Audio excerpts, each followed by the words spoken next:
तर इकडे धुळ्यात महायुतीचे सुभाष भामरे आज आपला उमेदवारी अर्ज भरतायत। गिरीश महाजन, जयकुमार रावल आणि दादा भुसेंच्या उपस्थितीत भामरे आज आपला अर्ज भरणार आहेत। थोड्याच वेळात भामरे उमेदवारी अर्ज भरणार असल्याची माहिती मिळते। सलग भाजपाकडून तिसऱ्यांदा उमेदवारी घोषित झालेले डॉक्टर सुभाष भामरे धुळे लोकसभा मतदारसंघाचा आज उमेदवारी फॉर्म अर्ज भरणार आहेत। आपण त्यांच्याशी बातचीत करूयात। भारतीय जनता पार्टी महायुतीचा अधिकृत उमेदवार म्हणून माझी घोषणा पूर्वीच झाली।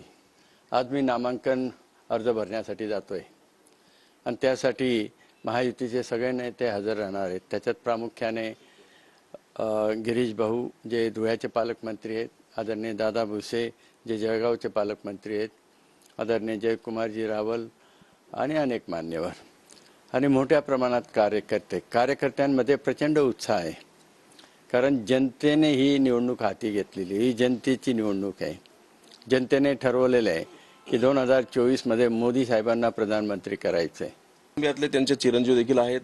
नक्कीच बाबासाहेबांना तिसऱ्यांदा खासदारकीचं त्या मोदी साहेबांनी हे जे दिलेलं आहे हे त्यांच्या कामाची पावतीच आहे।